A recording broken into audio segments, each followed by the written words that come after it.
സ്വാഗതം. ഇന്ന് നമ്മളൊരു നിയമത്തിന്റെ ഒരുതരം ഭൂപടം വരയ്ക്കാൻ ശ്രമിക്കുകയാണ്.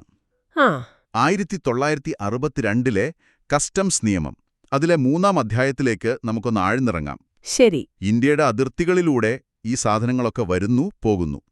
ഇതിനെ എവിടെ വെച്ച് എങ്ങനെ നിയന്ത്രിക്കണം എന്ന് പറയുന്ന ഒരു പ്രധാന ഭാഗമാണിത്. അതെ. ചുരുക്കി പറഞ്ഞാൽ, നമ്മുടെ അന്താരാഷ്ട്ര വ്യാപാരത്തിന് ഔദ്യോഗികമായിട്ടുള്ള വാതിലുകൾ ഏതൊക്കെയാണ്, അതാണ് ഈ അധ്യായം പറയുന്നത്. കറക്റ്റ്. നമുക്ക് ഇതിന്റെ വിശദാംശങ്ങളിലേക്ക് കടക്കാം, അല്ലേ? തീർച്ചയായും. ഈ പറയുന്ന ഔദ്യോഗിക കവാടങ്ങൾ അല്ലെങ്കിൽ നിയമപരമായി നിശ്ചയിച്ച സ്ഥലങ്ങൾ എന്തിനാണ്? അങ്ങനെയൊരു ചോദ്യം നിങ്ങളുടെ മനസ്സിൽ വരാം. സ്വാഭാവികമാണ്. ഇതിന് പല കാരണങ്ങളുണ്ട്. ഒന്ന്, തീർച്ചയായും രാജ്യസുരക്ഷ. ആരാ വരുന്നത്, എന്താ കൊണ്ടുവരുന്നത് എന്നൊക്കെ അറിയണല്ലോ. പിന്നെ നികുതി പിരിവ്. ശരിയാണ്. ഇറക്കുമതി ചെയ്യുമ്പോൾ അതിന്റെ ഡ്യൂട്ടി കൃത്യമായി കിട്ടണം. അതിനൊരു സംവിധാനം വേണം. പിന്നെ കള്ളക്കടത്ത് പോലെയുള്ള കാര്യങ്ങൾ തടയണം. അതുപോലെ നിയമപരമായി വ്യാപാരം ചെയ്യുന്നവർക്ക് അത് എളുപ്പമാക്കുകയും വേണം. ഇതിനെല്ലാം കൃത്യമായ നിയമങ്ങളും ഈ പറയുന്ന അതിർത്തി നിർണയങ്ങളും വേണം. ഈ അധ്യായം ആ ഒരു അടിത്തറയാണ് ഉണ്ടാക്കുന്നത്. അപ്പോൾ ഈ നിയമപരമായ ഒരു ജോഗ്രഫിയുടെ ആദ്യത്തെ സ്റ്റെപ്പ് എന്ന് പറയുന്നത് സെക്ഷൻ 7 ആണെന്ന് പറയാം. അതെ. ബോർഡ്, അതായത് central board of indirect taxes and customs, CBIC. അവർക്ക് ചില പ്രത്യേക സ്ഥലങ്ങളെ കസ്റ്റംസ് കാര്യങ്ങൾക്കായിട്ട് നിയമിക്കാൻ പറ്റും. ഇത് ഒഫീഷ്യൽ ഗസറ്റിൽ നോട്ടിഫിക്കേഷൻ വഴിയാണ് ചെയ്യുന്നത്. അപ്പോൾ തോന്നിയതുപോലെ എവിടെയും കസ്റ്റംസ് ഓഫീസ് തുറക്കാൻ പറ്റില്ല. വളരെ കറക്റ്റാണ്. ആ ഒരു ഒഫീഷ്യാലിറ്റിയും കൃത്യതയുമാണ് പ്രധാനം. സെക്ഷൻ 7(1) നോക്കിയാൽ ഏതൊക്കെ തരം സ്ഥലങ്ങളെയാണ് ഇങ്ങനെ നിയമിക്കാൻ ബോർഡിന് അധികാരമെന്ന് കാണാം. അത് രസകരമാണ്. വെറുതെ പോർട്ടും എയർപോർട്ടും മാത്രമല്ല, ഓരോ തരം ചരക്ക് നീക്കത്തിനും പറ്റിയ വെവ്വേറെ ഗേറ്റുകൾ നിയമം തന്നെ ഉണ്ടാക്കി വെച്ചിട്ടുണ്ട്. അതെ. അതിലാദ്യത്തത് A പ്രകാരം വരുന്നത് കസ്റ്റംസ് പോർട്ടുകളും പിന്നെ കസ്റ്റംസ് വിമാനത്താവളങ്ങളും കസ്റ്റംസ് എയർപോർട്ടുകളും സാധാരണ നമ്മൾ കാണുന്നത്. അതെ. സാധനങ്ങൾ ഇങ്ങോട്ട് കൊണ്ടുവരാനും ഇവിടെ നിന്ന് അങ്ങോട്ട് കയറ്റി അയക്കാനും. കൊച്ചി പോർട്ട് അല്ലെങ്കിൽ തിരുവനന്തപുരം എയർപോർട്ടോ ഒക്കെ പോലെ. കൃത്യം. പക്ഷേ വ്യാപാരം ഈ കടൽത്തീരത്തും എയർപോർട്ടിലും മാത്രമായി ഒതുങ്ങുന്നില്ലല്ലോ. ഇല്ല. രാജ്യത്തിന്റെ ഉൾഭാഗങ്ങളിലും വലിയ വ്യാപാര കേന്ദ്രങ്ങളുണ്ട്. അപ്പോ അവിടെ നിന്നുള്ള കയറ്റുമതിയും അങ്ങോട്ടുള്ള ഇറക്കുമതിയും എളുപ്പമാക്കാനാണ് AA പ്രകാരം ഇൻലാൻഡ് കണ്ടെയ്നർ ഡിപ്പോകൾ, അതായത് ICDകൾ, ICDs, പിന്നെ എയർ ഫ്രൈറ്റ് സ്റ്റേഷനുകൾ, AFS, ഇവയെ നിയമിക്കുന്നത്. ഇത് പ്രധാന പോർട്ടുകളിലെയും എയർപോർട്ടുകളിലെയും തിരക്ക് കുറയ്ക്കാൻ നല്ലതാണ്. ഒരു ബിസിനസ്സുകാരന് അവരുടെ ഫാക്ടറിയുടെ അടുത്തുള്ള ICDയിൽ വെച്ച് തന്നെ കണ്ടെയ്നറിന്റെ കസ്റ്റംസ് ക്ലിയറൻസ് ഒക്കെ തീർക്കാൻ പറ്റും. അത് വലിയ സൗകര്യമാണ്. ലോജിസ്റ്റിക്സ് കോസ്റ്റും സമയവുമൊക്കെ കുറയും. അതെ, ഗണ്യമായി കുറയും. പ്രത്യേകിച്ച് ഇന്ത്യ പോലെ ഇത്രയും വലിയൊരു രാജ്യത്ത്. ഇനി ബിയിലേക്ക് വന്നാൽ ലാൻഡ് കസ്റ്റം സ്റ്റേഷനുകൾ, ലാൻഡ് കസ്റ്റം സ്റ്റേഷൻസ്. ഇതെന്താണ് സംഭവം? ഇത് കരമാർഗം അതിർത്തി കടന്നുള്ള വ്യാപാരത്തിനാണ്. റോഡ് വഴി. അതെ. നമുക്ക് അയൽരാജ്യങ്ങളുമായിട്ട് വലിയ കരാതിർത്തിയുണ്ട്. നേപ്പാൾ, ഭൂട്ടാൻ, ബംഗ്ലാദേശ്, പാകിസ്ഥാൻ, മ്യാൻമർ, ഇവിടേക്കൊക്കെ റോഡ് വഴിയും ചിലപ്പോൾ റെയിൽ വഴിയൊക്കെ വ്യാപാരം നടക്കുന്നുണ്ട്. ശരിയാണ്. അതുപോലെ ഉൾനാടൻ ജലപാതകൾ വഴിയും. അങ്ങനെയുള്ള സ്ഥലങ്ങളിൽ കസ്റ്റംസ് പരിശോധനയ്ക്കും ക്ലിയറൻസിനും വേണ്ടിയുള്ള പോയിന്റുകളാണ് ഈ ലാൻഡ് കസ്റ്റംസ് സ്റ്റേഷനുകൾ. വാഗാ ബോർഡർ ഒരു ഉദാഹരണം. അതോടൊപ്പം തന്നെ അനുസരിച്ച് ഈ കരമാർഗമോ ജലമാർഗമോ ഇന്ത്യയിലേക്ക് വരാനും പോകാനും ഉപയോഗിക്കേണ്ട പ്രത്യേക റൂട്ടുകളും ബോർഡിന് നിശ്ചയിക്കാമെന്നും പറയുന്നുണ്ട്. അതായത് അതിർത്തിയിൽ എവിടെ കൂടെ വേണമെങ്കിലും വരാന്നല്ല. അല്ല, കൃത്യമായ വഴികളിലൂടെ മാത്രം. അത് സുരക്ഷയ്ക്ക് വളരെ പ്രധാനമാണ്. അതെ, നിയന്ത്രണം ഉറപ്പാക്കുന്നു. ഇനി ഡീൽ പറയുന്നത് കോസ്റ്റൽ പോർട്ടുകൾ. ഇത് അന്താരാഷ്ട്ര വ്യാപാരത്തിനല്ലല്ലേ? അല്ല. ഇത് ഇന്ത്യയിലെ ഒരു പോർട്ടിൽ നിന്ന് മറ്റൊരു ഇന്ത്യൻ പോർട്ടിലേക്ക് തീരദേശ ചരക്കുകൾ, അതായത് കോസ്റ്റൽ ഗുഡ്സ് കൊണ്ടുപോകുന്നതിനാണ്. നമ്മുടെ ഡൊമസ്റ്റിക് വാട്ടർ ട്രാൻസ്പോർട്ട് പോലെ. അതെ, നമ്മുടെ ആഭ്യന്തര ജലഗതാഗതത്തിനുള്ള ഒരു സംവിധാനം. ഇപ്പം ഗുജറാത്തിലെ ഒരു പോർട്ടിൽ നിന്ന് കേരളത്തിലേക്ക് കപ്പലിൽ സാധനം കൊണ്ടുവരുന്നത് ഇതിൽ വരും. പിന്നെ പുതിയ കാലത്തെ രീതികൾ നിയമത്തിൽ വരുന്നുണ്ട്. അതാണ് EF. അതെ. ഈ ഫോറിൻ പോസ്റ്റ് ഓഫീസുകൾ, ഇന്റർനാഷണൽ കൊറിയർ ടെർമിനലുകൾ, ഇതിനെക്കുറിച്ചൊന്ന് പറയാമോ? തീർച്ചയായും. ഇപ്പോൾ ഈ ഗ്ലോബലൈസേഷൻ കാരണം തപാൽ വഴിയും കൊറിയർ വഴിയുമൊക്കെ ഒരുപാട് സാധനങ്ങൾ വരുന്നുണ്ട്, പോകുന്നുമുണ്ട്. ഓൺലൈൻ ഷോപ്പിംഗ് ഒക്കെ കാരണം. അതെ. ചെറിയ പാഴ്സലുകൾ, ഡോക്യുമെന്റുകൾ, കൊമേഴ്സ് ഐറ്റംസ് ഒക്കെ ഇങ്ങനെയാണ്. അപ്പോ ഇത് കൈകാര്യം ചെയ്യാൻ ഒരു പ്രത്യേക സംവിധാനം വേണ്ടേ? വേണം. അതിനാണ് ഈ പ്രകാരം ഫോറിൻ പോസ്റ്റ് ഓഫീസുകൾ, അതായത് അന്താരാഷ്ട്ര തപാലുകളുടെ കസ്റ്റംസ് ക്ലിയറൻസിന് വേണ്ടി മാത്രമുള്ള പോസ്റ്റ് ഓഫീസുകൾ. ഓക്കെ. അതുപോലെ ഇന്റർനാഷണൽ കൊറിയർ ടെർമിനലുകൾ, DHL, ഫെഡെക്സ് പോലുള്ള കൊറിയർ കമ്പനികൾ വഴി വരുന്ന സാധനങ്ങൾ പെട്ടെന്ന് ക്ലിയർ ചെയ്യാൻ വേണ്ടി സജ്ജീകരിച്ചിട്ടുള്ള കേന്ദ്രങ്ങൾ. അപ്പോ ഫാസ്റ്റ് ക്ലിയറൻസ് ഉറപ്പാക്കും. അതെ. അപ്പോ കര, കടൽ, വായു, തപാൽ, കൊറിയർ ഇങ്ങനെ എല്ലാ വഴികളിലൂടെയുമുള്ള കച്ചവടത്തെ നിയന്ത്രിക്കാൻ കൃത്യമായി ഡിഫൈൻ ചെയ്ത സ്ഥലങ്ങൾ നിയമം പറയുന്നുണ്ട്. ശരിയാണ്. ഇതിന്റെ ഒരു വൈവിധ്യം ശ്രദ്ധേയമാണ്. ഇവിടെ സെക്ഷൻ 7 ഒരു ഉപവകുപ്പ് സബ്സെക്ഷൻ 2 കൂടിയുണ്ട്. അത് 2003 ഫിനാൻസ് ആക്ട് വഴി ഈ സെക്ഷൻ ഭേദഗതി ചെയ്യുന്നതിന് മുൻപ് നിലവിലുണ്ടായിരുന്ന നിയമനങ്ങൾക്കും നോട്ടിഫിക്കേഷനുകൾക്കും ഒരു ലീഗൽ പ്രൊട്ടക്ഷൻ കൊടുക്കുന്നു. അതായത് പഴയ നിയമം വെച്ച് നിയമിച്ച കസ്റ്റംസ് പോർട്ടുകളോ എയർപോർട്ടുകളോ ഒക്കെ ഈ പുതിയ ഭേദഗതിക്ക് ശേഷവും വാലിഡായി തുടരും, അസാധുവാകില്ല. എന്തിനാണ് അങ്ങനൊരു പ്രൊട്ടക്ഷൻ? അതിന്റെ ആവശ്യം എന്താണ്? ഇത് നിയമനിർമ്മാണത്തിൽ സാധാരണ ചെയ്യുന്നൊരു കാര്യമാണ്. ലീഗൽ കണ്ടിന്യൂറ്റി, നിയമപരമായ ഒരു തുടർച്ച ഉറപ്പാക്കാൻ. അല്ലെങ്കിൽ ഒരു നിയമം മാറുമ്പോൾ അതുവരെ ചെയ്ത കാര്യങ്ങളെല്ലാം പെട്ടെന്ന് അസാധുവായാൽ വലിയ പ്രശ്നമാവില്ലേ? പഴയ നിയമനങ്ങളെല്ലാം ക്യാൻസൽ ചെയ്ത് പുതിയ നോട്ടിഫിക്കേഷൻ ഇറക്കേണ്ടി വരും. അത് ഭയങ്കര ആശയക്കുഴപ്പവും താമസമൊക്കെ ഉണ്ടാക്കും. ശരിയാണ്, അത് ഒഴിവാക്കാനാണ്. അതെ.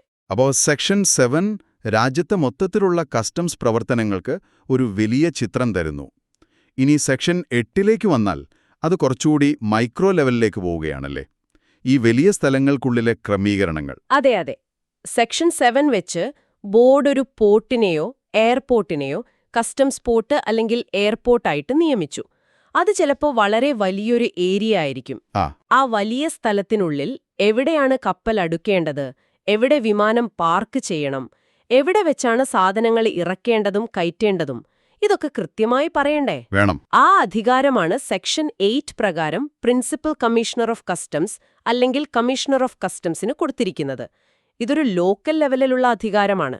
അപ്പോ കമ്മീഷണർക്കിവിടെ പ്രധാനമായിട്ടും 2 അധികാരങ്ങളുണ്ട്. ഒന്ന്, ആ പ്രകാരം നേരത്തെ ബോർഡ് നിയമിച്ച കസ്റ്റംസ് പോർട്ടിലോ എയർപോർട്ടിലോ കോസ്റ്റൽ പോർട്ടിലോ സാധനങ്ങൾ ഇറക്കാനും കയറ്റാനും കോസ്റ്റൽ ഗുഡ്സ് കൈകാര്യം ചെയ്യാനുമൊക്കെയുള്ള കൃത്യമായ സ്ഥലങ്ങൾ, പ്രോപ്പർ പ്ലേസസ് അംഗീകരിക്കുക. അതെ. എന്തിനാണ് ഇങ്ങനെ സ്ഥലം ഇത്ര കൃത്യമാക്കുന്നത്? അതിന്റെ പ്രധാന കാരണം കൺട്രോളും എഫിഷ്യൻസിയുമാണ്. ഓക്കേ. ഒരു വലിയ പോർട്ടില് ഒരുപാട് ജെട്ടികളും ബർത്തുകളും കാണും. എല്ലായിടത്തും എല്ലാ സാധനവും കൈകാര്യം ചെയ്യാൻ സമ്മതിച്ചാൽ നിരീക്ഷണം ഭയങ്കര ബുദ്ധിമുട്ടാവും. ശരിയാണ്. ഉദാഹരണത്തിന്, ചിലപ്പോൾ അപകടകരമായ സാധനങ്ങൾ ഇറക്കാൻ പ്രത്യേക സൗകര്യമുള്ളൊരിടം വേണം. ഫുഡ് ഐറ്റംസ് ആണെങ്കിൽ കുറച്ചുകൂടി വൃത്തിയുള്ളൊരിടം. കണ്ടെയ്നറുകൾ സ്റ്റാക്ക് ചെയ്യാൻ വലിയ സ്പേസ് വേണം. ഇങ്ങനെ ഓരോന്നിനും അനുയോജ്യമായ ഒരു പ്രോപ്പർ പ്ലേസ് നിശ്ചയിച്ചാൽ മേൽനോട്ടം എളുപ്പമാവും. കള്ളക്കടത്തൊക്കെ തടയാനും എളുപ്പമാവും. തീർച്ചയായും. അതോടൊപ്പം പോർട്ടിന്റെ പ്രവർത്തനം സ്മൂത്ത് ആവുകയും ചെയ്യും. ശരി, ഇനി രണ്ടാമത്തെ അധികാരം ബി പ്രകാരം കസ്റ്റംസ് ഏരിയയുടെ അതിർത്തികൾ നിശ്ചയിക്കുക എന്നതാണ്. ഈ കസ്റ്റംസ് ഏരിയ എന്ന് പറഞ്ഞാൽ എന്താണ്? ഇതിനെന്താ ഇത്ര പ്രാധാന്യം? ഇത് കസ്റ്റംസ് നിയമത്തിൽ വളരെ പ്രധാനപ്പെട്ട ഒരു കോൺസെപ്റ്റാണ്. കസ്റ്റംസ് ഏരിയ എന്ന് വെച്ചാൽ ഒരു കസ്റ്റംസ് സ്റ്റേഷന്റെയോ, അതായത് പോർട്ട്, എയർപോർട്ട്, ലാൻഡ് കസ്റ്റംസ് സ്റ്റേഷനൊക്കെ, അല്ലെങ്കിൽ ഒരു വെയർഹൌസിന്റെയോ ഭാഗമായിട്ടുള്ള കസ്റ്റംസിന്റെ നേരിട്ടുള്ള നിയന്ത്രണത്തിലുള്ള ഒരു പ്രദേശമാണ്. കമ്മീഷണർ ഈ ഏരിയയുടെ അതിർത്തി കൃത്യമായി വരച്ചുവെക്കണം. ഈ അതിർത്തിക്കുള്ളിലേക്ക് ഒരു സാധനം വന്നാൽ പിന്നെ അതിന് കസ്റ്റംസ് നിയമത്തിലെ പല പ്രധാനപ്പെട്ട കാര്യങ്ങളും ബാധകമാകും. ഉദാഹരണത്തിന് സെക്ഷൻ 45 ഇറക്കുമതി ചെയ്ത സാധനങ്ങൾ അതിന്റെ ക്ലിയറൻസ് കിട്ടുന്നതുവരെ അല്ലെങ്കിൽ ഒരു അംഗീകൃത വെയർഹൌസിലേക്ക് മാറ്റുന്നതുവരെ കസ്റ്റംസ് ഏരിയയിൽ സൂക്ഷിക്കണം. അത് കസ്റ്റോഡിയന് പറയുന്ന കസ്റ്റംസ് ഡിപ്പാർട്ട്മെന്റ് അംഗീകരിച്ച ഒരാളുടെ കസ്റ്റഡിയിലായിരിക്കണം. ആ സാധനങ്ങളുടെ ഉത്തരവാദിത്തം ആ കസ്റ്റോഡിയനാണ്. അപ്പോ അതൊരു കൺട്രോൾഡ് സോൺ പോലെയാണ്. അതെ, ഒരു നിയന്ത്രിത മേഖല. അവിടെ നിന്ന് അനുമതിയില്ലാതെ സാധനം പുറത്തു കൊണ്ടുപോകാൻ പറ്റില്ല. അപ്പൊ ഈ ഏരിയയുടെ അതിർത്തി എവിടെ വരെയാണെന്ന് കൃത്യമായി അറിഞ്ഞാലേ ഈ നിയന്ത്രണം നടപ്പാക്കാൻ പറ്റും. അപ്പോ ബോർഡ് നാഷണൽ ലെവലിൽ വലിയ സ്ഥലങ്ങൾ നിയമിക്കുന്നു. കമ്മീഷണർ ലോക്കൽ ലെവലിൽ ആ സ്ഥലങ്ങൾക്കുള്ളിലെ പ്രവർത്തനങ്ങൾക്ക് വേണ്ടി കൂടുതൽ കൃത്യമായ അതിർത്തികളും സ്ഥലങ്ങളും പ്രോപ്പർ പ്ലേസസും നിശ്ചയിക്കുന്നു. അതെ, ഈയൊരു അധികാര വിഭജനം അഡ്മിനിസ്ട്രേറ്റീവ് കാര്യക്ഷമത കൂട്ടും. ദേശീയ നയങ്ങൾ ബോർഡും പ്രാദേശികമായ കാര്യങ്ങൾ കമ്മീഷന്മാരും നോക്കുന്നു. ശരിയാണ്. ഇത് നിയമം നടപ്പാക്കുന്നത് എളുപ്പമാക്കും. അടുത്തത് സെക്ഷൻ 9 ആയിരുന്നു, വെയർഹൌസിംഗ് സ്റ്റേഷനുകൾ നിയമിക്കുന്നതിനെക്കുറിച്ച്. പക്ഷെ അത് 2016 ഫിനാൻസ് ആക്ട് വഴി ഒഴിവാക്കി, ഒമിറ്റഡ് എന്ന് കാണുന്നു. എന്തുകൊണ്ടായിരിക്കും അത്? അതിന്റെ കൃത്യമായ കാരണം നിയമത്തിൽ പറയുന്നില്ല. പക്ഷെ നമുക്ക് ഊഹിക്കാം. വെയർഹൌസിംഗുമായി ബന്ധപ്പെട്ട കാര്യങ്ങൾ കസ്റ്റംസ് നിയമത്തിന്റെ മറ്റധ്യായങ്ങളിൽ, പ്രത്യേകിച്ച് അധ്യായം 9 വെയർഹൌസ്, ചാപ്റ്റർ 9, അതിലിപ്പോൾ കൂടുതൽ വിശദമായിട്ടും കംപ്ലീറ്റ് ആയിട്ടും പറയുന്നുണ്ട്.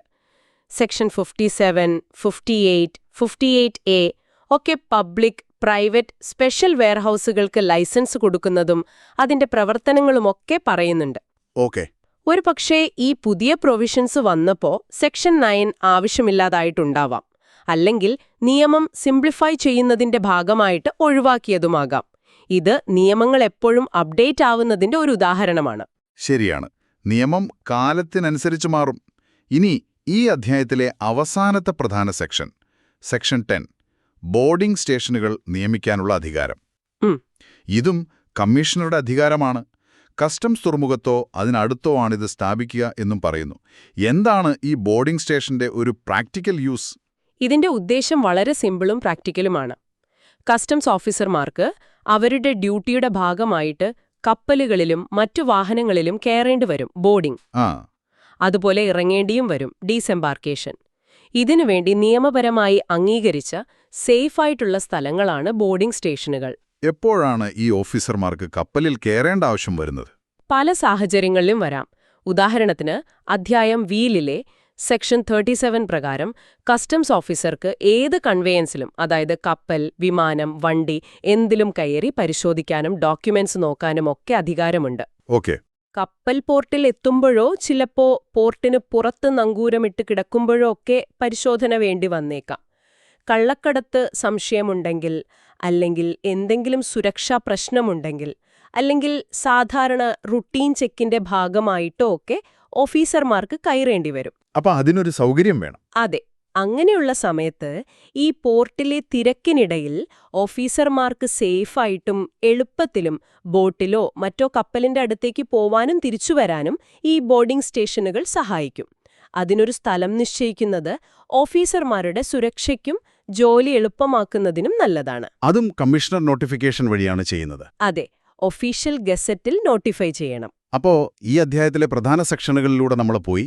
സെക്ഷൻ 7 രാജ്യത്തിന്റെ മൊത്തത്തിലുള്ള കസ്റ്റംസ് മാപ്പ് വരയ്ക്കുന്നു. സെക്ഷൻ 8 ആ മാപ്പിലെ പ്രധാന പോയിന്റുകൾക്കുള്ളിലെ ഡീറ്റെയിൽസ് പറയുന്നു. സെക്ഷൻ 10 ഓഫീസർമാരുടെ ജോലി എളുപ്പമാക്കുന്നു. സെക്ഷൻ 9 ഒഴിവാക്കി. ഇതെല്ലാം കൂടെ ചേരുമ്പോൾ രാജ്യത്തേക്കുള്ള സാധനങ്ങളുടെ വരവും പോക്കും നിയന്ത്രിക്കാൻ വളരെ ഓർഗനൈസ്ഡ് ആയ, നിയമപരമായ ഒരു ജോഗ്രഫിക്കൽ ഫ്രെയിംവർക്കാണ് അധ്യായം 3 നൽകുന്നത്. കൃത്യമായി പറഞ്ഞു. താങ്കൾ പറഞ്ഞതാണതിന്റെ കാതൽ. ഈ അധ്യായം ശരിക്കും ചെയ്യുന്നത് രാജ്യത്തിന്റെ ഒരു എക്കണോമിക് ഫ്രണ്ടിയറിലെ ചെക്ക് പോയിന്റുകൾ സ്ഥാപിക്കുകയാണ്.